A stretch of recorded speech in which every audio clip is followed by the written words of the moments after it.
Yes, hello again, welcome back to Classic Dirt Bike TV, where we continue our coverage of the 2023 Telford Classic Dirt Bike Show, and I hope you've enjoyed parts 1 to 3 thus far. So we're going to press on right now and take a look at some lovely 125s right here in part 4. And so in this part 4 video from the 2023 Telford show, we're going to take a look at 3 bikes that were on the 125 Twin Shock air-cooled cup stand. And we're going to kick off with this quite nice YZ 125, which of course is not a Twin Shock bike, but these are still eligible to race in this series, virtue of the fact that they're early 1980s. Have an air-cooled motor and of course drum brakes on the front and at the rear. Now, I'm certainly no expert on these YZ125s, but I'm guessing here that this is a 1980 or maybe a 1981 bike, although unfortunately I never actually got any details of this machine on the day, but the bike's rider was easy enough to spot because he was hobbling around on a pair of crutches as he was recovering from some injuries that he sustained at Farleigh Castle last year. Now, I never actually got the rider's name on the day, but after a quick word with some of the guys on their Facebook page, they told me that his name was David Farmer. So all the best to you, David, and I do hope your injuries heal soon and you get back on your little YZ125 in 2023. But I do remember David telling me that surprisingly, despite his horrific crash at Farleigh Castle, his lovely YZ125 seen here actually survived virtually unscathed. Although nevertheless, I must say it's still a stunning looking little bike, but I don't think it's original because it does look like it's got a set of later forks bolted onto the front. But back in the day, these 125 YZs were super quick and they had a fantastic chassis, but more importantly, this compact 125 motor could certainly pack a punch, and at first glance it even looks more like a smaller 60cc bike than a 125. And as I remember, I think these 125s did have a 6-speed transmission, so there were certainly enough cogs in this engine to keep your feet dancing all day, and had a gear to suit almost every type of track condition. But these 125s, as I remember, had a bore of 56mm, and I think it was a stroke of about 50mm, and it was fed its fuel through a 32mm Mikuni carburetor and a 6-pedal reed valve block. And for such a small, compact little 125, this motor could certainly pack a punch. Although, as I said, I'm pretty sure that these are not the stock forks on David's bike, and I think it was a pair of 36 or maybe even 38mm Yamaha forks that would have been bolted onto this bike in the early 1980s. But these forks certainly look a lot stronger than the Yamaha originals, so they'll be well able to cope a bit better with some of those rough and bumpy racetracks that the bike will come across here in the UK. Now, a single rear monoshock on our YZ125 that was part of the backbone of the frame as well, and minor adjustments to the rebound and damping could usually be made by just turning that little black adjuster knob there at the bottom end of the unit. But again, the rear shock had this remote gas and oil reservoir bolted onto the front of the chassis so that it could enjoy that nice, cool oncoming air to try and keep its temperature down, as these gas bottles did tend to get quite hot if the rear shock was worked hard on bumpy racetracks. And at the back of our YZ125, Yamaha's tried and tested alloy monocross rear swing arm setup, and this part again worked quite well in conjunction with that single rear monoshock suspension units, and some nice personal touches here again on David's bike with this nicely engineered YZ alloy rear brake torque arm. And some of the other parts, including the front and this rear wheel on David's machine, are all brand new SM Pro Platinum alloy replacements, because let's face it, 43-year-old bike's not likely to still have its original factory rims fitted. And of course, these yellow themed YZ Yamahas were the international or American versions of these bikes, which sports the yellow and black colours, while of course us Europeans over here had to make do with the much more bland white and black YZs with the red Yamaha graphics on the fuel tanks and the not so nice white plastics as well. Although I have to say that for their day, these little 125 Yamaha YZ Screamers were simply fantastic little bikes, and I don't think there was a single component on these machines that underperformed, because they did have a super light flickable chassis with excellent suspension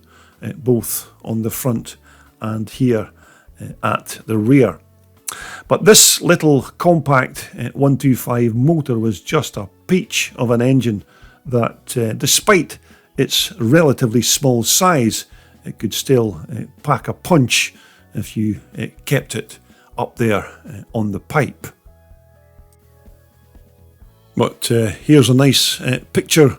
of our little Yamaha 125 pilot, David Farmer, in full recovery mode, of course, after his big off at Farleigh Castle last year. But David was still in a positive mood at the Telford show, and he was telling me that he's already looking forward to getting back on his bike sometime in 2023.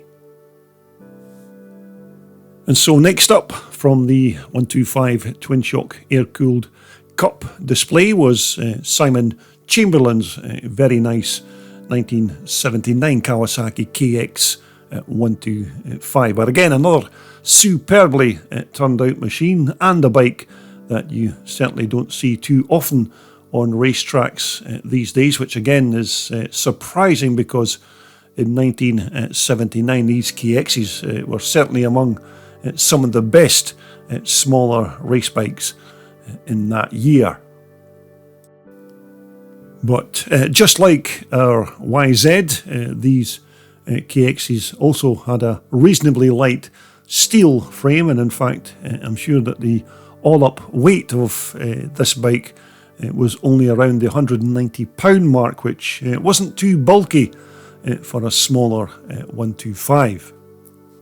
Now, as I remember, the KX's motor had, I think what they called was an electro fusion cylinder liner instead of a much heavier iron type of cylinder, which meant that I think if you damaged it, then you'd have to replace it, because they say that you couldn't then rebore it. But despite that, it was still a fantastic motor that was fed its fuel through a set of 6-petal Boyson reeds and a Japanese Mikuni carburetor. Although this almost flawless little motor did have a bit of an Achilles heel when it came to the gearbox and shifting, as riders would often complain about it being notchy and hard to dog shift without using the clutch. But as you'd expect, these KX clutches did take a lot of abuse, mainly due to the fact that you had to use it each time you shifted. And of course, because this was just a small 125, you had to constantly slip the clutch to keep that motor in its sweet spot, as you do on any of these smaller 125 two-strokers. Now, back in 1979, it would have been a pair of Kayaba suspension units on the front of these KXs, and I've certainly no reason to doubt that these are still the originals that are bolted onto Simon's machine, which, as I remember, gave the rider at least 11 inches of movement here at the front. And by all accounts, these were excellent suspension units straight out of the crate, although you could still make further adjustments to them by changing spring rates or using lighter or even heavier weights of oil. And again, for 1979, it would have been a set of Kayaba shocks on our KX when it came from the factory in Japan in that year. But once more, no surprise that Simon's swapped those shocks for a much better pair of piggyback units instead. Now, after 44 years on the track, it's no surprise again that Simon doesn't have the original stock 1979 exhaust still on his bike, which has now been replaced by a good quality Jai SV replacement, and the same goes for the bike's tailpipe, which once more is a modern interpretation of the original Kawasaki part. But always one of the nicer features on these 1979 KX 125s, or even the 250s for that matter, were these really strong and rugged gold anodized alloy rear swing arms, which for me personally just seemed to complement the green Kawasaki livery, and of course those nice gold alloy wheels. But overall, when these KX 125 Kawasaki's came out in 1979, they were still very highly competitive straight out of the crate, although they were maybe let down a little bit by their clunky gearboxes. But then again, there wasn't such a thing as a perfect motocross bike in that year, because most of the big four Japanese manufacturers of their day did have bikes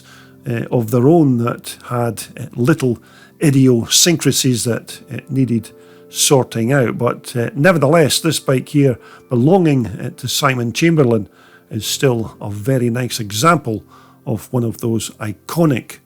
green minis. And so our third machine we're going to have a look at is this quite rare Austrian made 1981 KTM 125 that's owned by Kevin Thornton, and I must say that this bike still looks like it's an original machine from that year, because it does look like it still has all of its original stock fixtures and fittings from back in the day. Although for sure you don't see many of these 1981 125 KTMs still going around, let alone see one out there on a racetrack. But it would have been better if we could have just pulled this bike out into the open to get a much better look at it on the day. But that's the downside of going to the show if you want to take pictures or video of a bike, because quite often the really nice bikes are so tightly packed together that it's quite hard to even get a look at a machine even from the side. Although our 125 here still appears to have its original rear shocks from 1981 and its stock exhaust and tailpipe, but I'll wager that this nice example here hasn't been on a track for quite some time, as this front pipe is still immaculate and free of any dings or dents, but then again I've no problem with keeping a bike as a showpiece. It's just great that we all get a chance to take a look at these rarer machines in the flesh, as it were.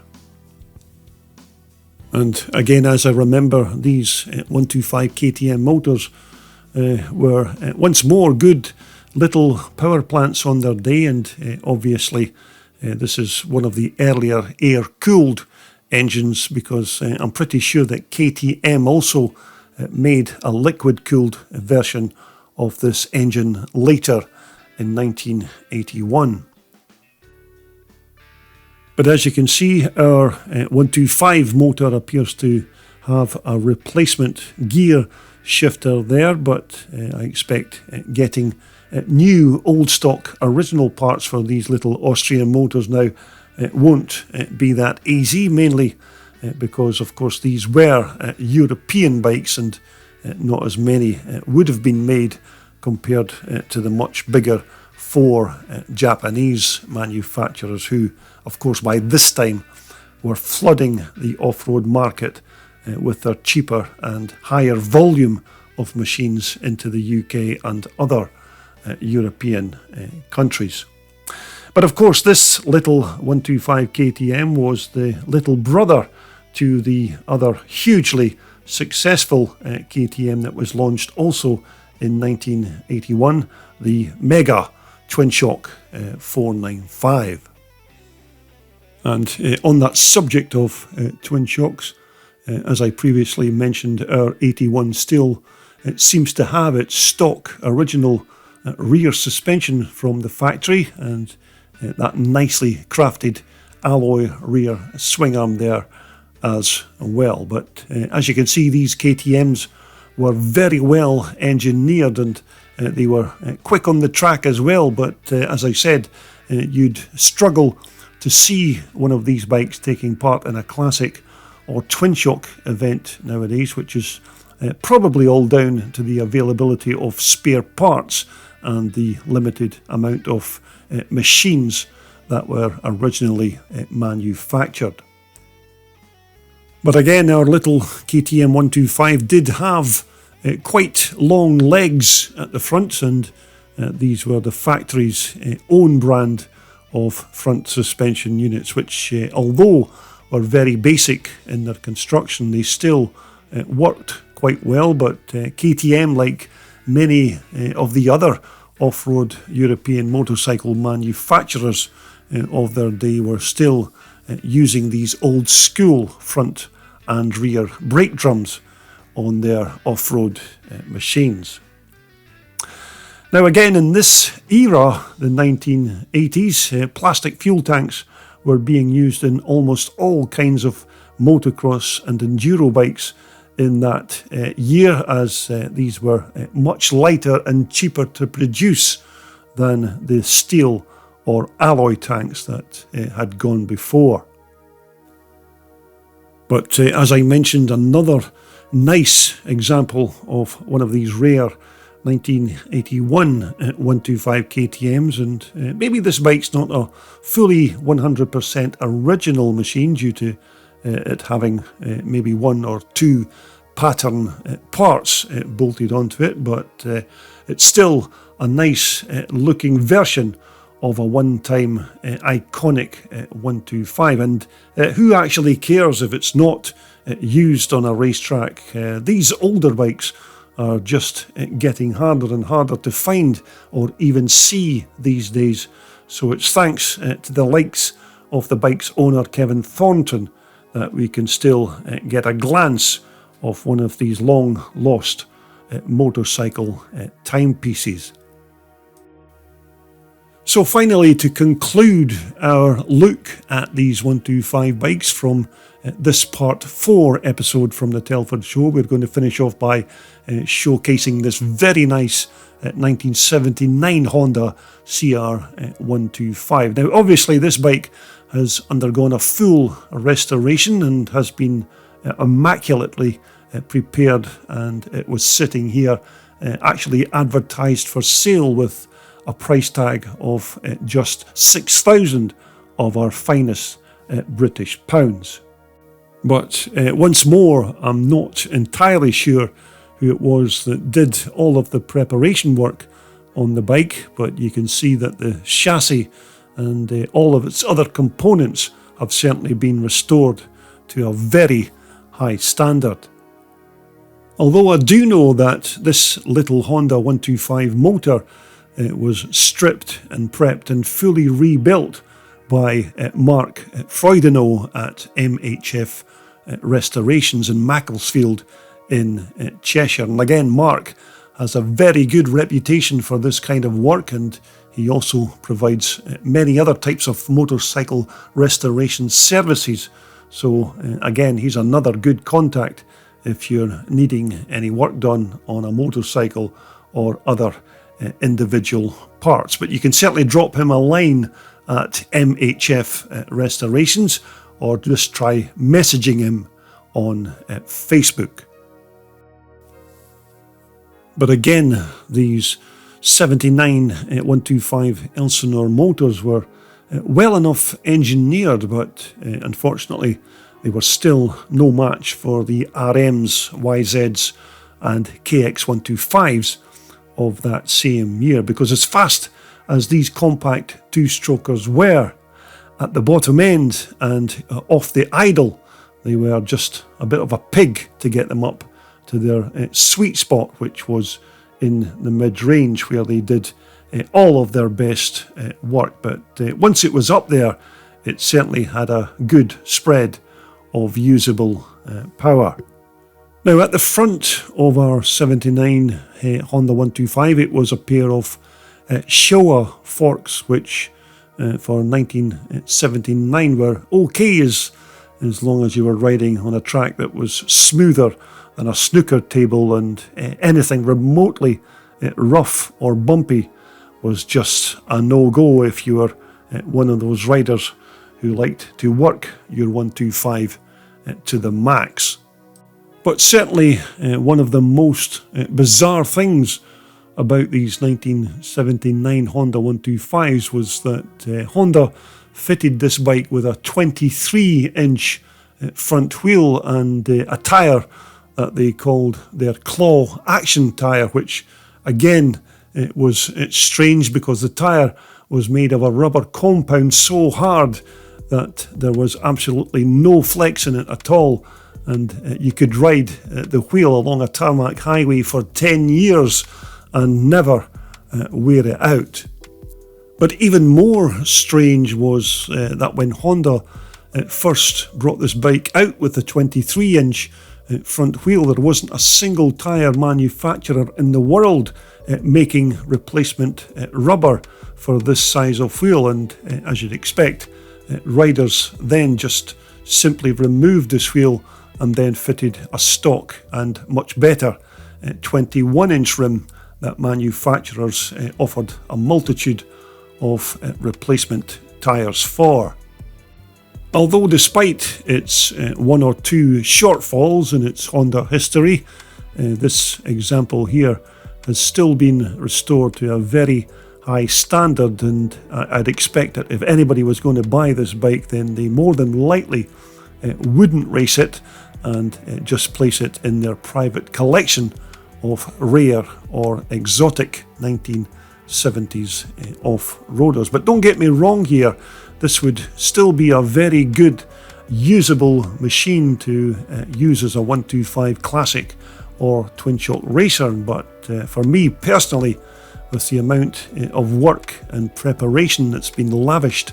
on this bike, I think I'd much rather just keep it as it is, because it's such a cracking looking example